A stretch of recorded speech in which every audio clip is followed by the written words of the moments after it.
YouTube fandom community, Talking Heads fans, random people on the internet. My name is Giggens, and we're here today to talk about Talking Heads' album from 1979, Fear of Music, released on Warner Brothers Sire Records.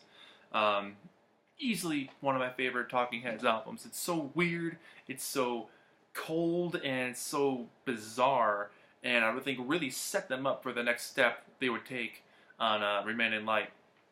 This album is seen as kind of a transitory era for the band, having come across as getting a lot of success with their last album, especially like in the college rock scene. But More Songs About Building with Food had their big single "Take Me to the River," a cover of the original song, and that kind of like set in their minds that like, hey, we can't be known as like a covers band. We gotta like do our own thing. And make like an album. So they really wanted to be known as an album band, and they set out to do that.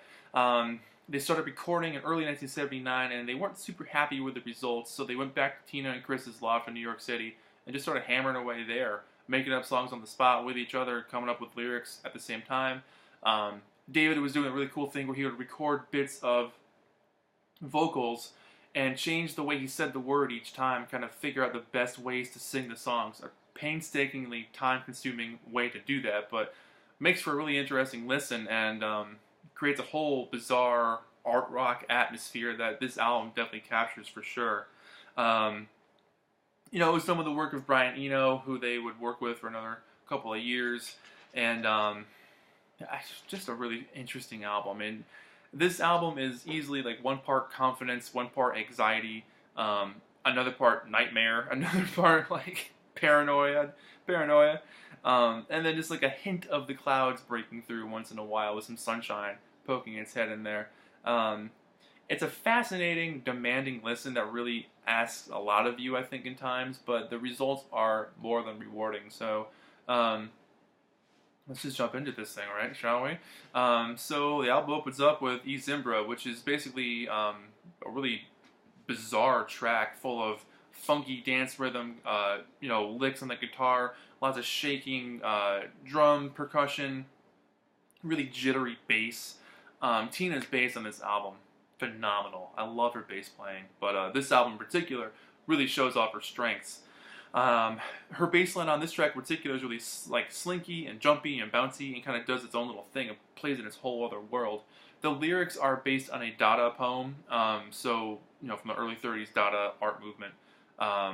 They're just gibberish, they mean nothing. And so, they took that and then made music underneath it and created this really bizarre track that's jumpy, it's frightened, it's forward-thinking, and it's also just out of left field completely. And to hear it open the album really sets you into a groove of like, okay, this is a whole different band from the last time I heard them. So, in that time they had grown so much as musicians and being able to play off each other and each other's strengths and know where to go musically just really, really works. I love Simbra. I think it's a fantastic song. It's got so much energy and life in it, and a great way to start the album. So then the next song here, Mind, is one of my favorites on the album. It's so fun. It's got a super curious bass line that travels wherever it wants to. It's got these super jittery guitars. They kind of spring up here once in a while. And the hand claps throughout this thing keep things kind of stable, give it some stability and some groundwork underneath everything. The lyrics to this song, and a lot of songs on this album, are sung in such a simple directness that they might sound almost amateurish, but they're done so expertly well that you get lost in this world where you're transcended to these lyrics and you're lost in this arena of introspection and consideration of the world around you and how you interact with these people and situations you can be in, and just your surroundings, your world. So to take something so simple sounding and make it sound as deep and as complex as they can make it, one of the strengths of the Talking Heads, man.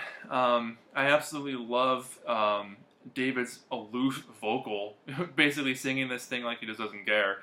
But I like the way he sings "Mind" throughout this thing. It's so fun. And I gotta give props to Chris Franz on drums, because he is like a robotic machine. To be able to keep a groove for the entire time without breaking or pausing or like having it sound like he missed a second of a beat, like, guy's a robot in a good way. You know, him and like Charlie Watts have a lot going on stylistically there, and I love the groove that he creates in the background.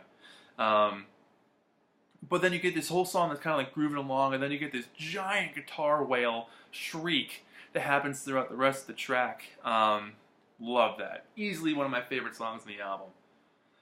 Paper is a really cool song. Really tricky lick on the guitar, like the upbeat, manic, you know, Talking Heads feel. But it's got a good pop element to it. For a song as sort of bizarre as this one is, it's got a pop hookness to it. So I like that one a lot. Cities, one of my favorite songs by Talking Heads ever. I love this song. It's, you know, just about finding a place to live in. More songs about building and food. You know, it's really tense. It's full of anxiety. I love the crazy vocals in the chorus where he's basically barking sometimes. And just shrieking and wailing and getting totally into it and creating a form of art. I mean, the Talking Heads were just like an art rock band. You know, they weren't alternative, they weren't new wave, they weren't punk. They were just kind of their own little enigma, you know, in the 70s and 80s that existed on their own little island, and that was it. And you had to take a plane to get there because no one else was hanging out. So, like, that was them. But I love this song, man. The unorthodox vocals really give it a texture that sets them apart from anybody else. And it doesn't come across as sounding goofy or stupid. It comes across as like, these guys are creating something fascinating and you need to listen because it's really cool. Then you get Life During Wartime. Classic. Absolute classic. If you've seen Stop Making Sense, that's the song where David's running around the stage for 10 minutes. Like, this is a cool song. It's easily the most single-worthy track on the album with the big horns and the very catchy chorus. It's a super lively track. It's just expertly performed, and you know, it's about paranoia. It's about living in a war-like situation and what your daily routine would be like, and thinking of mundane stuff we take for granted, like meeting people or getting a sandwich or what you look like every day, like, and how that could be just totally erased from your day-to-day deal as you're trying to just live. Yeah, really cool song. Memories Can't Wait has a really cool vocal, echoey vibe throughout this thing. It sets them apart from the other tracks really well. I love the line, you know, there's a party in my mind, I hope it never stops. Very steely, cold feel to this song. It just sounds like unwanted cold metal. Like you're in a barren wasteland and you're like, this feels sad. Like, that's kind of this song. That's why Jerry Harrison came up with this cover concept with this, like, you know, textured grid-like, you know, metal stamped floor, because it's got that feel to it. Like, this cover captures that so well. Then on side 2, you start with the song Air, which has backup vocals from Tina, and apparently like the Sweet Breaths. I'm not sure if that's supposed to be Tina with a couple other people or just Tina multi-tracked. But yeah, they call it the Sweet Breaths. But they compare it to, it's a depression. It's a depressive song, how even air can hurt you. Like, you're so sad that even the air can hurt you. Bass line here is awesome. I think the vocals are very sci-fi-like. There's some spooky sounds happening throughout this thing. It sounds like a 50s B-movie. Like, you go to the drive-in and watch some crazy sci-fi movie from the 50s, like The Blob, or like, you know, I don't know, name a 50s sci-fi movie. And that's what it sounds like. There are glimpses of sunlight throughout this track, particularly in the chorus, but then it jumps right back into the feel of the disparate, numbing feel of depression. Then you get the song Heaven, which I think is the most song-like song here. You know, it's pretty straightforward, but it's got a really heartbreaking melody to it, and I think the way it's sung is also just as heartbreaking. Lots of piano, really simple drums. Great subdued vocals throughout this whole thing, and until the end, it gets a little bit more dramatic and spazzy, but throughout the majority of this track, it's pretty controlled, which I think works well in the sequencing of this album. I think that's a perfect place to put it. Animals is a very interesting track. Man, this song is awesome. David yells at us about animals. Doesn't get much more simple than that, but really cool guitars in the middle bits of this song. This must have been super fun to record this track. He grunts, you know, about living on nuts and berries. I mean, it's just a strange song. But really effective. It's memorable, and it's meant to be on this album. Electric Guitar is one of those songs where you wonder how it was made, because it almost sounds like it starts with like half of an idea and it becomes a fleshed out thing throughout this track. I love that really heavy hi-hat work throughout this thing, and the spooky guitar sounds are back again, creating more of the eeriness throughout this thing. And then the album ends with the song Drugs, which is easily one of my favorite Talking Heads songs of all time. The emptiness in this song is genuinely chilly. The metallic atmosphere is just desolate. It sounds like a vacated wasteland taken over in the future.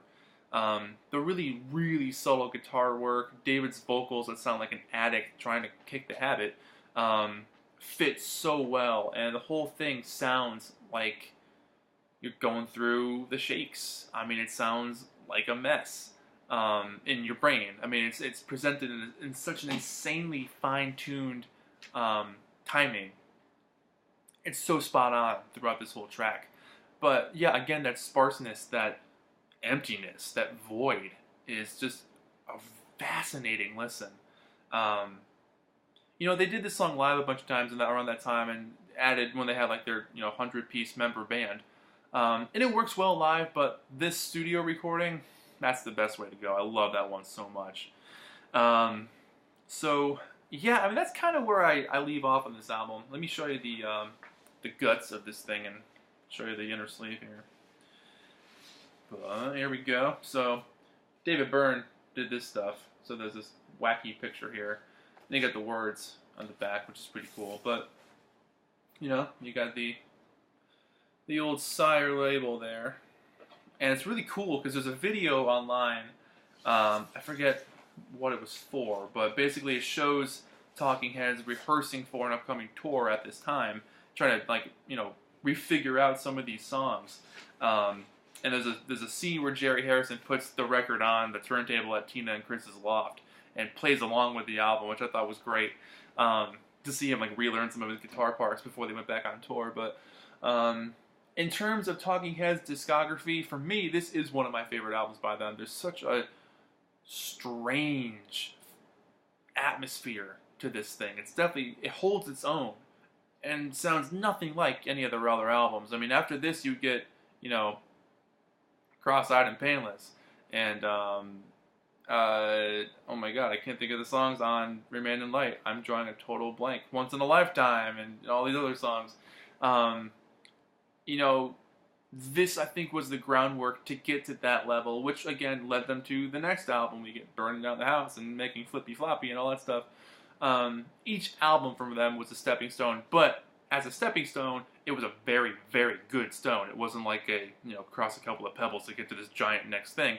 Each album was amazing. So, that's it. I'm a huge fan of Talking Heads. I remember so distinctly when I first heard this album about 8 years ago, 7, 8 years ago. And I picked it up, and I think I played it in my car for about 2 months straight. It just did not leave my car. So I have a very fond memories of this album in that time of my life. So, for me, there's a bit of nostalgia with this one for sure. But excellent, excellent album, and I very highly recommend it. So if I had to give it a rating, I'd probably give it an 8 or a 9 out of 10. Yeah, let's give it an 8 out of 10. Only because there's times with Animals where I'm kind of sometimes I want to skip it. It's not a bad song, but sometimes I'm I want to hear Drugs. So that's it. My name is Giggens. This has been Talking Heads, Fear of Music. Maybe Music of Fear is a better name for this thing, because it sounds cold. And that's it. See you guys in the next video. Thank you so much for watching, and bye-bye.